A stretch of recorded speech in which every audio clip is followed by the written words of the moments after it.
देवकी बंदन बारंबार आत्मसमर्पण कीजिए सदगुरु चरण आधार। दुख सागर संसार में सदगुरु एक आधार। मन बच काया से ये शब्द में सुरति संहार। पल पल स्मरणीय अहर्निश वंदनीय सदगुरु सदाफल देव जी महाराज जी के श्री चरणों में मेरा कोटि नमन वंदन। प्रथमाचार्य श्री धर्मचंद्र देव जी महाराज जी के श्री चरणों में मेरा कोटि नमन वंदन। वर्तमान सदगुरुदेव आचार्य स्वतंत्र देव जी महाराज जी के श्री चरणों में मेरा कोटि नमन वंदन। पूजनीय माता जी के श्री चरणों में मेरा कोटि नमन वंदन। संत प्रवर विज्ञान देव जी महाराज जी के श्री चरणों में। हम लोग स्वरवेद का पाठ करते हैं प्रायः सभी लोग, और स्वरवेद में जो शब्दावलियां आती है उसको समझ नहीं पाते और वहीं पर वह छूट जाता है। फिर हम उस दोहे को छोड़कर आगे बढ़ जाते हैं। बहुत सारे ऐसे गुरु भाई गुरु बहन हैं जो अनभिज्ञ हैं, नहीं समझ पाते हैं। तो यहाँ हमारे सदगुरुदेव ने लिखा कि सबसे पहले सिद्धांत का बोध होना चाहिए।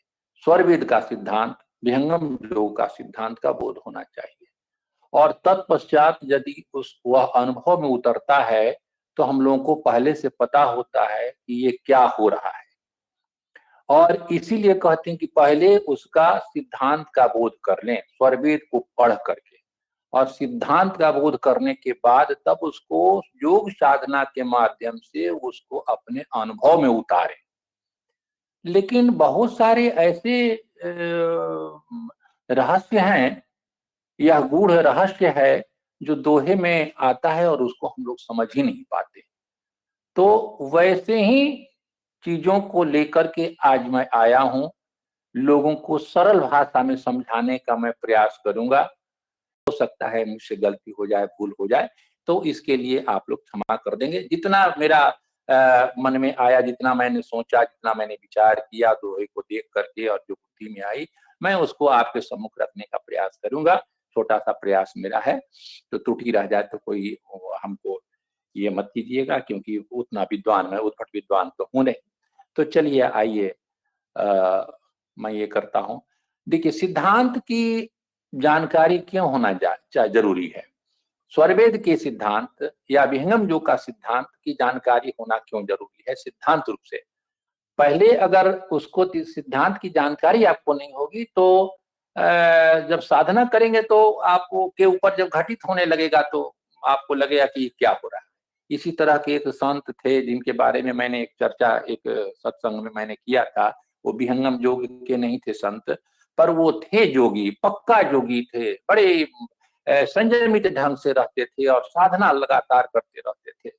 पर गुरु ने उनको दीक्षा तो दे दिया और उस साधना में प्रवीण तो हो गए, पर दोबारा गुरु से उनकी मुलाकात हुई नहीं और फिर सिद्धांत के बारे में जानकारी हुई नहीं। क्योंकि विहंगम योग के थे नहीं, इसलिए स्वरवेद का अध्ययन उन्होंने किया नहीं था, और अध्ययन वैसे भी कम पढ़ा लिखा आदमी थे, इसलिए गीता इत्यादि का अध्ययन भी नहीं करते थे। हमारी जब मुलाकात उनसे होती थी तो मैं उनसे बातचीत करता था, गीता वगैरह पर चर्चा होती थी, मैं करता था। तो वे हमको समझते थे कि ये पढ़े लिखे आदमी, इनको जानकारी है, ये समझते हैं, इसलिए बड़ी हमको स्नेह देते थे, प्रेम देते थे। उनसे मैंने दीक्षा भी लिया था, मैंने इसकी चर्चा भी की थी। तो वैसे संत, देखिए, सिद्धांत के अभाव में, सिद्धांत की जानकारी नहीं रहने के कारण जब लगातार साधना की और साधना का जब ऊंचाई पर जब पहुंचे, उनकी सूरती जब सुषमना में प्रविष्ट कर गई और तब उसके बाद उनकी जड़ समाधि लग गई। 3 दिन तक, 3 रात तक वो बैठे रह गए। उसी अवस्था में घर के परिवार लोग, बहुत लोग विचलित हो गए, पता नहीं डेथ हो गया, क्या हो गया। और उसके बाद तब जब 3 दिन के बाद जब इनको होश आया तो परिवार लोग बहुत बिगड़ने लगे, अंत में साधना छोड़ दी। तो सिद्धांत की जानकारी बहुत जरूरी है। इसीलिए आज मैं उन वैसे ही चीजों को रख रहा हूं, आपके समक्ष प्रस्तुत कर रहा हूं जो आप लोग पढ़ते हैं पर समझ नहीं पाते हैं। आइए मैं उस पर चर्चा करता हूँ। वो विषय है, जैसे सुषुम्ना क्या है? सुषुम्ना सुषुम्न प्रवाह कब होता है? सुषुम्न कब खुलता है? सुषुम्ना कहाँ से कहाँ तक लगा हुआ है? ये सुषुम्ना के संबंध में पहले मैं जानकारी दूंगा।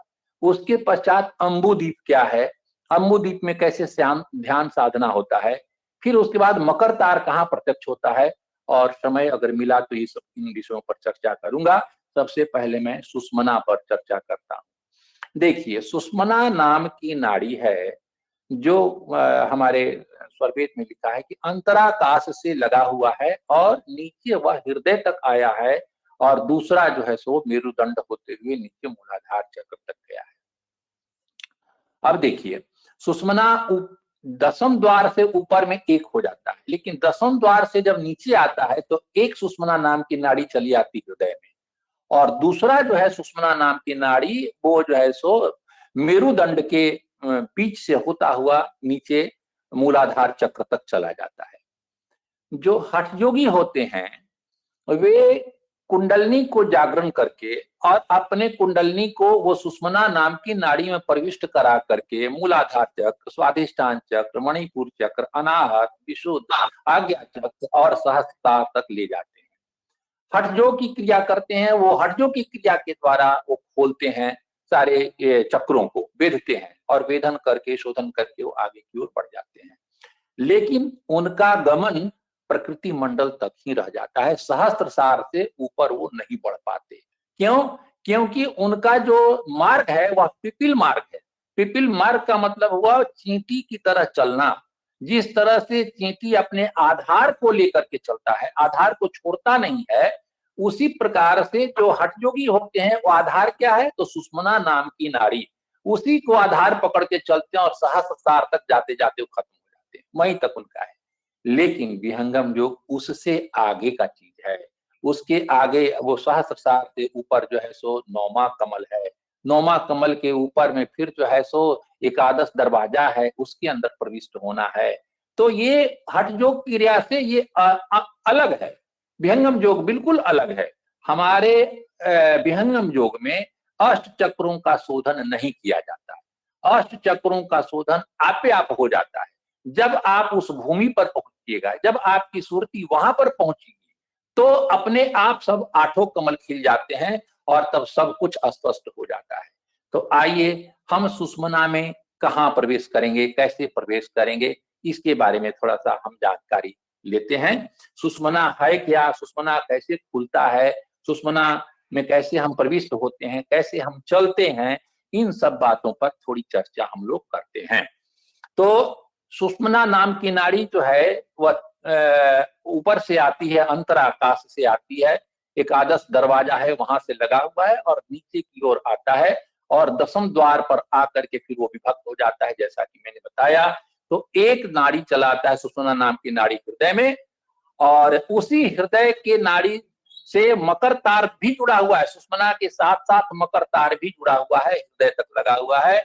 इसी कारण से चूंकि परब्रह्म परमेश्वर से वो मकर तार जुड़ा हुआ है, परब्रह्म परमेश्वर चेतन है, इसलिए आत्मा भी चेतन है, और इन दोनों के चेतन को बनाए रखने के लिए एक तंतु है जिसको हम लोग मकर तार कहते हैं, और वह तंतु सुषुम्ना नाम की नाड़ी के अंदर से होता हुआ हृदय तक आया हुआ है।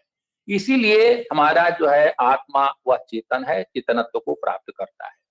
अब चलिए, अब सुषुम्ना जो है वह दसम द्वार पर आकर के विभक्त होता है। तो हम लोग सुषुम्ना नाम की नाड़ी में दसम द्वार जब खुलता है तब हम लोग उसमें प्रविष्ट होते हैं। कुंडलनी स्थिर रहे, दंड ऊपरी भाग, फन सो सुषुमन रंध्र को बंद बंद किए रहला। मेरुदंड के जो ऊपरी भाग है उस पर कुंडलनी स्थिर होकर के दसम द्वार के रंध्र को अपने फन से बंद किए रहती है, जिससे सुषुम्ना का रंध्र नहीं खुलता है। तब अब हम लोग जो साधना करते हैं, तो साधना करने के क्रम में जब हमारी सुरती शब्द की धार को पकड़ करके ऊपर की ओर चलता है तो दसम द्वार के पास आकर के रुक जाता है। क्योंकि दसम द्वार बर गुप्त है, मधुमत भेद विलास। वो गुप्त द्वार है और वो बंद है, ढका हुआ है। किससे ढका हुआ है? तो कुंडलनी जो है सो उसको अपने फन से मुंह को बंद कर दिया है और ये वो टलता नहीं है। बहुत कोशिश करने पर जो हठ जोगी होते हैं, हठ जोगी क्रिया के द्वारा उसको खोलते हैं। और हम लोग विहंगम जोगी सहज योग के माध्यम से हमारी सुरती धीरे धीरे ऊपर की ओर चढ़ती है। अंतरिक्ष होते हुए जब वह दसम द्वार तक पहुंचती है तो उसके साथ प्राण, चतुष्ट, अंतःकरण इत्यादि सभी जाते हैं और वहां जाकर के वह टक्कर मारने लगती है। और सदगुरु की जब कृपा होती है तो दसम द्वार खुल जाता है। जोग जुक्ति से सरपनी सुषमन मुख टल जाए, ऊर्ध द्वार नभ का खुले सुषमन तार समाये। सदगुरु की योग युक्ति से कुंडलनी सुषमना के मुख से हट जाती है, जिससे आकाश का द्वार खुल जाता है। यानी जो सुषमना का मार्ग है वह खुल जाता है और मकर तार का संबंध होकर अंतर में प्रवेश होता है। दोनों का तार का प्रवेश मकर तार को ये धरता है और फिर वो उसमें प्रवेश हो जाता है। फिर कुंडलनी द्वारा तजे सुषम खुलत सुषमनाधार, अंतर गरगर शब्द हो यह लक्षण सुसार। जब आप साधना करने लगते हैं तो सुषमना को खुलने का ये लक्षण बता रहा है। क्या बता रहा है? कि कुंडलनी द्वारा तजे, कब द्वार तजेगा? खुलत सुषमनाधार, अंतर गरगर शब्द हो यह लक्षण शुभ सार। कुंडलनी के मार्ग छोड़ देने पर अंदर में गरगर शब्द होता है, यह अंतर गगन का मंगलमय लक्षण है। और फिर उसके बाद फिर क्या होता है? उसके बाद जो लक्षण बता रहे हैं हमारे सदगुरुदेव कि इंगला पिंगला काल कुछ भेद बंद न्यूनाथ धिक, जब ही तब ही सुषमना खुलती है भोग रहस्य सुसाधी। इंगला पिंगला कुछ समय के लिए कभी अधिक और कभी थोड़ी चलती है, तब सुषमना खुलती है। आप जगह आपका जो श्वास प्रश्वास की जो क्रिया है, जो लगातार आप सांस ले रहे हैं, सांस छोड़ रहे हैं, जब सुषमना को खुलने का जब समय आता है तो क्या होता है कि कभी ज्यादा जोर से चलने लगता है श्वासा और कभी जो है सो कम चलने लगता है। तो समझिए कि यह जो है सुषमना खुलने का लक्षण है। कुंडलनी के तलत में, अब देखिए, अब जब आपका जो दसम द्वार का जो दरवाजा जो बंद है वो जब धीरे धीरे जब खुलता है तब की क्या गति होती है? तो कुंडलनी के तलत में शेष कंप भू आए, धरणी धसी नीचे चली, मेरु कंप गहराए। अब कुंडली जब टलता है, धीरे से हटता है, जब धीरे धीरे हटने लगता है, अपना मार्ग जब छोड़ने लगता है, दसम द्वार जब खुलने लगता है, तब क्या होता है कि रीढ़ की जो हड्डी है यानी मेरुदंड जो है, सबसे पहले मेरुदंड को शेष कंप कहते हैं। तो यह शेष कंप नहीं, मेरु कंप उसको कहते हैं, मेरु कंप। कुंडलनी के टल जाने पर शेष भाग यानी रीढ़ की हड्डी में कंप होने लगता है, जिससे पृथ्वी धंसकर नीचे चली जाती है और मेरुदंड थर्राने लगता है। मेरुदंड जो है सो उसमें बड़ी जोर का कंपन शुरू हो जाता है और पूरा शरीर जो है सो थर थर थर थर करने लगता है। और तब उसमें क्या होता है कि मेरुदंड से निकल करके और वह जो प्राण वायु आपका जो है वह कुंडली में, वही है सुषमना नाम की नाड़ी में दसम द्वार में प्रविष्ट हो जाती है। अब क्या हुआ कि वैसी परिस्थिति में शेष कंप हुआ, फिर मेरु कंप हुआ। मेरु कंप पहले होता है रीढ़ की हड्डी में, और जब अंदर, जब दसम द्वार के अंदर प्रविष्ट कर सुषमना में जब आपकी सुरती प्रविष्ट हो जाती है, तब सर के ऊपर का जो भाग है वो थरथराने लगता है। उसको हम लोग शेष कंप कहते हैं। वो समझ लीजिए बात को, शेष कंप क्या है, मेरु कंप क्या है, बार बार आता है स्वर वेद में, लोग समझ नहीं पाते हैं। तो शेष कंप और मेरु कंप को समझिए। जब सुषमना नाम की नाड़ी में आपकी सुरती यानी प्राणवायु जब प्रविष्ट होने लगती है दसम द्वार के माध्यम से, तो जब सुषमना का टलता है तो पहले मेरु कंप होता है, यानी सुषमना का प्रवाह जैसे मेरु दंड के अंदर है, इसलिए पहले मेरु कंप हिलने लगता है और कंपन पैदा करता है। और तब जब वह सुषमना नाम की नाड़ी में प्रविष्ट हो जाती है आपकी सुरती, तो मेरु कंप शुरू हो जाता है, मैंने गर्दन का ऊपर का भाग हिलना शुरू हो जाता है। तो इस तरह से मेरु कंप के होते ही सागर शब्द अपार, दसों दिशा मोती झरे हीरे लाल संवार। मेरु कंप के होते ही अपरिछिन्न शब्द सागर की प्राप्ति होती है, सर्वत्र दसों दिशाओं में अमृत प्रकाश झरने लगता है, जोगी श्वास प्रश्वास अमृत परमानंद में गोता लगाने लगता है। ये शेष कंप मेरु कंप की बात इसमें आई। उसके बाद आया आया महाशक्ति मंदिर लगे, होवे ऊर्ध खिंचाव, झूले हिनोला प्रेम का अमृत गंग बहाव। नहाओ। आत्मा की शक्ति चेतन महामंडल में लग जाती है। अब जब आपकी सुरती आगे बढ़ी, दसम द्वार पार करके, तो वह अक्षर मंडल का वो एरिया है, घेरा है, और उस अक्षर मंडल में सुषुम्ना नाम की नाड़ी के माध्यम से ही आपकी प्राणवायु वो यात्रा करता है। तो अब वो जो है सो आत्मा अब हिंडोला झूल रहा है, और उसके बाद धीरे धीरे अंदर सुरती जो है सो अंदर में प्रविष्ट हो जाती है। अब अब सुषुम्ना का खुलना, यह भी जो है सो स्वरवेद उत्तरार्ध में स्वामी जी ने इसका बहुत सुंदर वर्णन किया है। इंगला पिंगला सुषमन नारी संशोधन कर युक्त विचारी, सुषमन खुले युक्त गुरु भेदा, गुरुमूर्ति बस गगन अछेदा, खुले सुषमना साधन सोई, होई सहज सहज निशब्द समोई, बिना सुषमना साधन दंभा, भटकी रहे जग प्राकृत रंभा। ये सुषमना के अंतर्गत ऊर्ध्व में जो सूक्ष्म छिद्र है, जिसके बंद रहने से जीव प्रकृति के बंधन में ग्रस्त रहता है। दसम द्वार अगर नहीं खुलता है तो आपका सुरती नीचे की ओर है और प्रकृति के बंधन में आप बंधे हुए हैं, ग्रस्त हैं।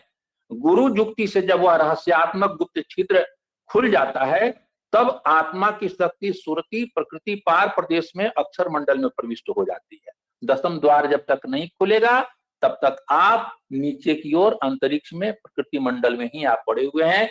जब वह दसम द्वार खुल जाता है, तब आप जो है सो द्वीव मंडल में प्रविष्ट हो जाते हैं, अक्षर मंडल में प्रविष्ट हो जाते हैं। और इस तरह से, और वहां से वह चल पड़ता है, सुरती चल पड़ता है सुषुम्ना के साथ साथ। तब आत्मा की शक्ति सुरती प्रकृति पार प्रदेश अक्षर मंडल में प्रविष्ट होती है, और वहां चिदाकाश में अखंड रूप का उसे प्रत्यक्ष साक्षात्कार होता है।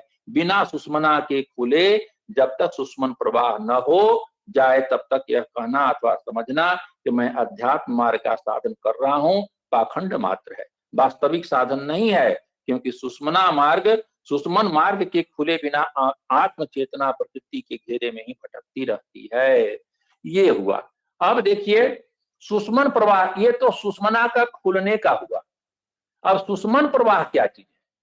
तो सुषुम्न प्रवाह के बारे में स्वामी जी लिखते हैं स्वरवेद उत्तरार्ध में, सिर प्राण चेतन हृदय खींचे भाव शुभ लक्षण मिले, महापथ सुषुम्न खिले गति कंप दोनों तन हिले, हरास जड़न विकास चेतन गगन आसन बांधियो, मार्ग पूर्ण गुरु दयामय भोग अनुभव साधियो। कितना सुंदर वर्णन है। साधन काल में सिर प्राण हृदय एवं आत्मा की चेतन शक्ति, इन सब में ऊर्ध्व खिंचाव हो, यह शुभ लक्षण है। इसी अवस्था में शेष कंप और मेरु कंप शरीर में होता है, शरीर हिलने लगता है। तत्पश्चात सुषुम्ना स्थित सूक्ष्म द्वार, सूक्ष्म दसम द्वार जो है वह खुलता है और योग का महान मार्ग प्राप्त होता है। इस अवस्था में जड़ तत्वों का अनुभव और लगाव का अभाव होने लगता है। क्रमशः चेतन अनुभव का विकास जो है सो प्राप्त होता है। आपकी जब सुरती ऊपर की ओर जाती है, तो इस तरह से वह चेतन के मार्ग में आप जो है सो प्रविष्ट हो जाते हैं। दिव्य मंडल जो है वह अक्षर मंडल है, अक्षर मंडल जो है सो चेतन मंडल कहा जाता है। उसमें आपकी सुरती प्रविष्ट हो गई, आप जो है सो सुषुम्ना के मार्ग से चलने लगे। इसी के संबंध में हमारे सदगुरुदेव ने एक दोहा में लिखा है कि हंस दशा में आइए महाशून्य कर बाट, अष्ट चक्र गम सोधिए उतरो सुषुम्न घाट। वो सुषुम्ना के घाट से आप चले, यहाँ दसम द्वार के पास आप चले, और उतरना है कहाँ? तो अंतिम छोर कहाँ है? तो सुषुम्ना जो है सो एकादश दरवाजे के पास तक गई है। आपकी सुरती सुषुम्ना में प्रविष्ट करते हुए, अक्षर मंडल को पार करते हुए वहां जाके उतर जाती है, जहां पर नौमा कमल है। वहीं पर जो है सो अम्बुदीप है, और अम्बुदीप वहां पर जो है सो अम्बुदीप में बैठ करके ध्यान करने पर वो परमात्मा की प्राप्ति होने लगती है। बड़ी सुंदर हमारे जब संत प्रवर जी ध्यान लगाते हैं, ध्यान का जो ऑडियो कैसेट लगता है तो आप लोग सुनते होंगे, उसमें एक दोहा बोलते हैं, वो दोहा पर गौर करना है प्रभु के सुमिरन ध्यान समाओ, स्वच्छ के साधन नाही, चारों फल वे मिलत हैं, प्रभु सुमिरन के माही। क्या इसका अर्थ कहता है? आत्मा का ज्ञान तथा प्रकाश अज्ञान मोह के आवरण से ढका हुआ है। जब आवरण टल जाता है तब शुद्ध रूप में ब्रह्म प्रभा आत्मा के कलमश दोष को क्षय करने लगती है। जब आपकी सुरती वहां पहुंच जाती है नौमा कमल के पास में, और तब प्राण जो आपके ऊपर जो आवरण चढ़ा हुआ है अज्ञान का, वो आवरण, अज्ञान का आवरण क्या है? तो जो संसार के चीजों में जो आपकी सुरती को भटका देता है, मन बुद्धि चित्त अहंकार दसों प्राण चतुष्ट अंतःकरण और सत स्तंभ का गुण, यही है आत्मा के ऊपर में आवरण के रूप में चढ़ा हुआ है। और जब तक ये रहता है आत्मा के साथ लगा हुआ, तब तक आत्मा चेतन रूप में नहीं आती। जब तक ये आवरण टल नहीं जाता है तब तक आत्मा के ऊपर में अज्ञान का वो पर्दा लगा हुआ है। जब नौमा कमल के पास जाता है तो धीरे धीरे ये जो तत्व हैं, जो प्रकृति से संबंध लगाने वाले तत्व हैं, वे धीरे धीरे अपने कारण शरीर में लय होने लगते हैं, सब उसमें चले जाते हैं। नौमा कमल में के बीच में जो धरा आकाश है, इसके बारे में हमारे सदगुरुदेव कहते हैं कि नौमा कमल सुरति है सारा, ब्रह्मपुरी के मध्य मझारा, धर पद्म के मध्य अधारा, धर भवन एक सुंदर तारा, वेश हृदय अंतराकाशा, तेहि मह धर नाद प्रकाशा, भेद रहस्य कौन यह जाने, नाद कौन को सत्य पिछाने। ये जो हमारे दोहा लिख रहे हैं, चौपाई लिख रहे हैं हमारे सदगुरुदेव, तो नौमा कमल में जाकर के आपकी सुरती वहां पहुंच जाती है, और उस सुरती से ये जो चीज है दसों प्राण चतुष्ट अंतःकरण और सत रस तम का गुण, ये सब जो है सो धीरे धीरे जाकर के उसमें नौमा कमल में विलीन हो जाता है। वही कहते हैं कि जो आत्मा का ज्ञान तथा प्रकाश अज्ञान मोह के आवरण से ढका हुआ है, जब आवरण टल जाता है तब शुद्ध रूप से ब्रह्म प्रभा आत्मा के कलमश दोष को क्षय करने लगती है। ये जब आवरण टला तब क्या हुआ कि ब्रह्म का प्रकाश जो है, ब्रह्म प्रभा, वो आत्मा के ऊपर में पड़ने लगती है, और तब आत्मा बिल्कुल शुद्ध हो जाता है। और तब जो है सो शुद्ध होने पर अक्षर मंडल का प्रकाश जो है सो प्रदीप्त हो जाता है, देखने लगता है। और तब अक्षर के प्रकाश में आत्मा का प्रकाश जो है तो आत्म प्रकाश भी दिखाई देने लगता है।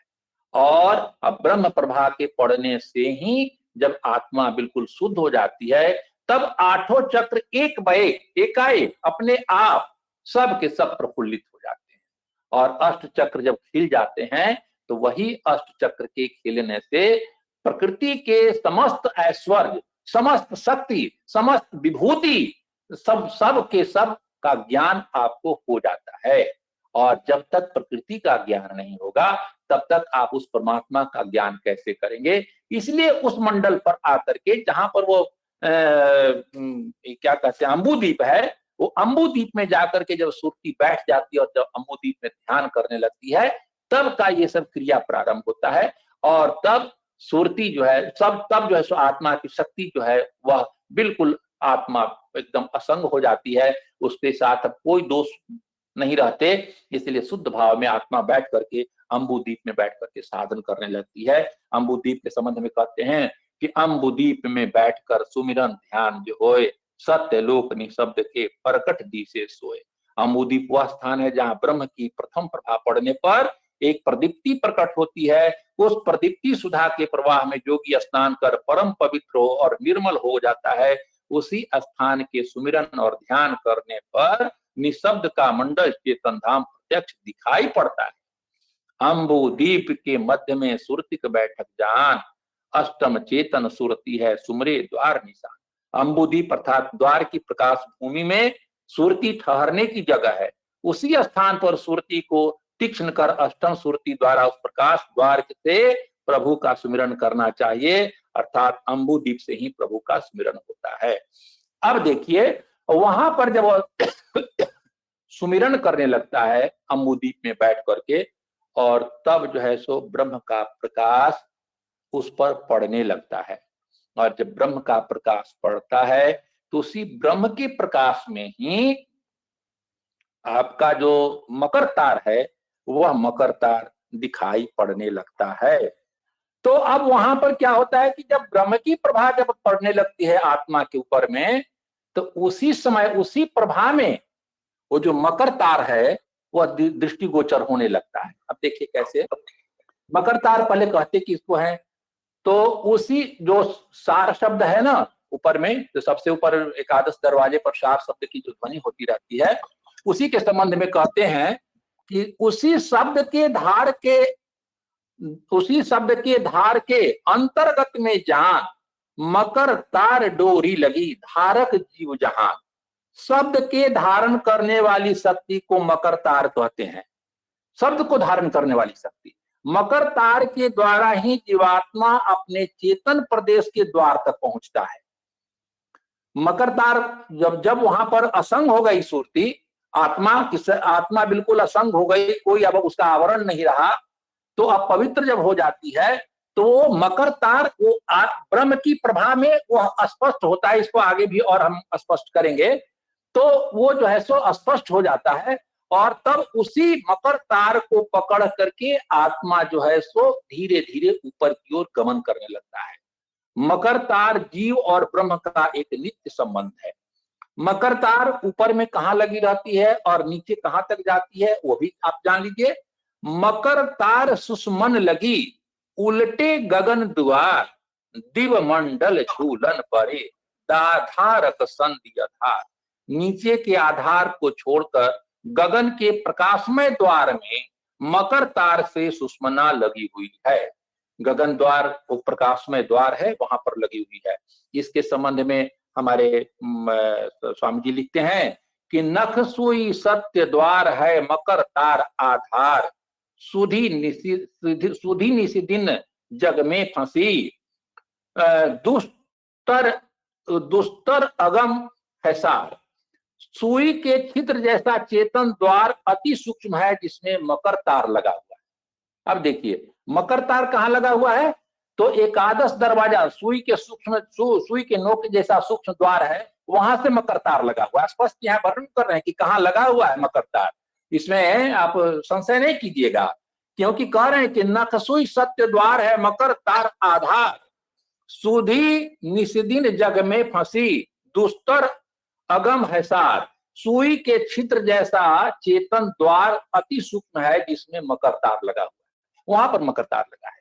और तब और नीचे कहां लगा है, तो मकर तार हृदय लागी आत्म धार के होए, प्रभु से नित्य संबंध है मनसी तो सहज पिरोए। आत्मा का स्थान हृदय में है, मकर तार हृदय में आकर लगी है। जीव ब्रह्म का यह नित्य संबंध है, इसलिए वेद में जीव और ब्रह्म को सयुजा सुखा कहा गया है। समस्त जीव उस नित्य संबंध से ब्रह्म में जुटे हुए हैं। योगाभ्यास द्वारा चेतन दृष्टि प्राप्त होने पर जब प्रकाश अंदर प्रकट होता है तब मकर तार प्रत्यक्ष होता है। देखिए देख लीजिए, कब, जब ब्रह्म का प्रकाश जब आपके आत्मा पर पड़ने लगता है तब ब्रह्म के प्रकाश में मकर तार प्रत्यक्ष हो जाता है, दिखाई देने लगता है। आत्मा देखेगा क्या, वो अनुभव करने लगता है और आत्मिक शक्ति क्रमशः आगे जाकर प्रकाश केंद्र तक पहुंच जाता है। वो परब्रह्म परमेश्वर क्या है, प्रकाश स्वरूप हैं।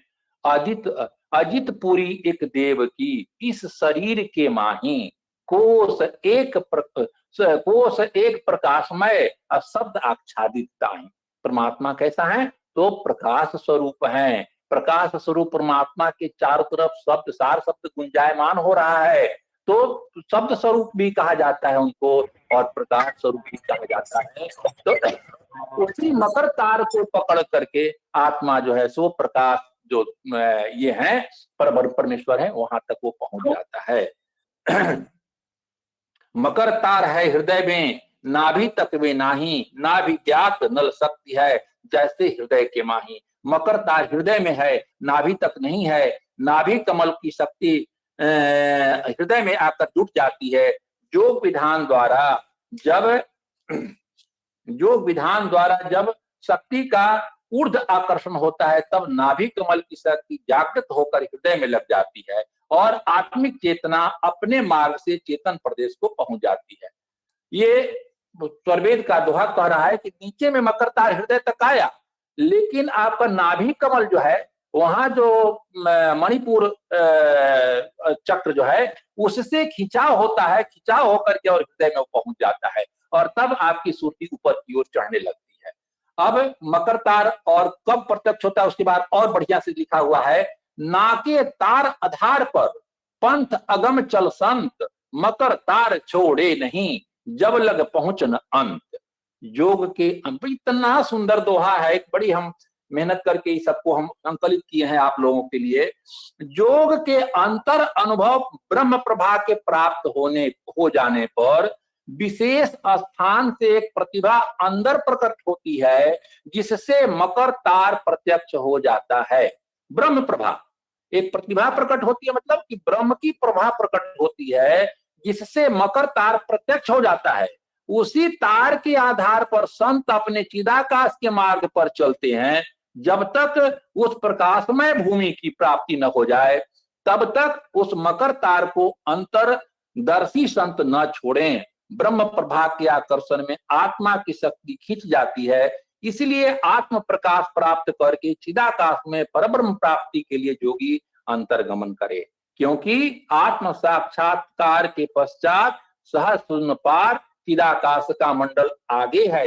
आप आत्म प्रकाश तो आपको प्राप्त हो गया, ब्रह्म की प्रभा को लगने से जो आपके दोष आत्मा के ऊपर जो कलमश था, जो दोष था, जो दुर्गुण था, वो सब हट गया। यानी दसों प्राण चतुष्ट अंतःकरण 17 स्तंभ का गुण अपने अपने कारण शरीर में जब विलीन हो गया, आत्मा जब बिल्कुल शुद्ध हो गई, तो आत्म प्रकाश तो आपको दिखाई दिया, पर वही अंत नहीं है। उससे ऊपर एकादश खिड़की, अक्षर के प्रकाश में जो सूक्ष्म दरवाजा दिखाई देता है वही है एकादश दरवाजा। और उसके उस दरवाजे से जो कि अब सुरती जो थी उसमें जो वो सब दोष दुर्गुण हटा, तो सुरती अब निर्ति बन गई और सूक्ष्म बन गई, इसलिए सूक्ष्म बन करके उस सूक्ष्म द्वार के अंदर प्रविष्ट हो जाता है। और सूक्ष्म द्वार के अंदर मकर द्वार के चढ़ता है, तब वहां पर एकादश खिड़की पर हमारे सदगुरुदेव वहां पर विराजमान रहते हैं और तब अपने शिष्यों को वो बुलाते हैं और ले जाकर के गगन मंडल में पुरुष है मकर तार के पार, महारथी योद्धा सबल पहुंचे प्रभु दरबार। तो वह मकर तार पहुंच जाते हैं और वहां जाकर के हमारे सदगुरुदेव विद्यमान रहते हैं। सदगुरुदेव जाकर के वहां पर मिला देते हैं परब्रह्म परमेश्वर से मेरा। इन्हीं शब्दों के साथ में आज समय होता है, और अगर 5 मिनट का और समय अगर है तो मैं इसी पर एक भजन मैं दे देता हूँ। बहुत सुंदर भजन है, आप लोग भजन सुनकर ही गदगद हो जाएंगे। 5 मिनट समय और लूंगा। और आचरण के घरवा में अजब रंग सहारिया,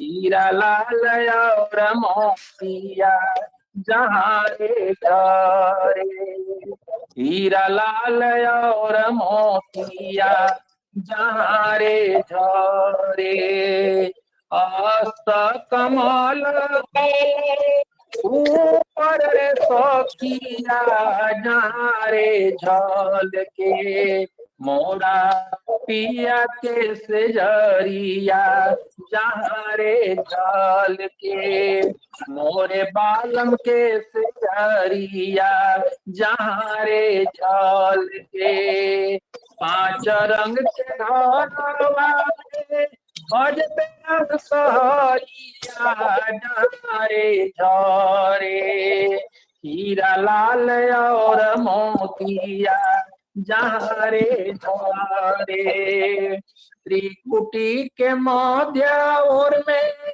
लागल कटोरिया जहाँ रे झल के, त्रिकुटी के मध्य ओर में लागल कटोरिया जहाँ रे झल के, मोरा पिया न रूपिया जहाँ रे झल के, मोरा बालमा न रूपिया जहाँ रे झल के, 5 रंग के घरवा में आज बेरंग सहरिया जहाँ रे झरे हीरा लाल और मोतिया जहाँ रे झरे।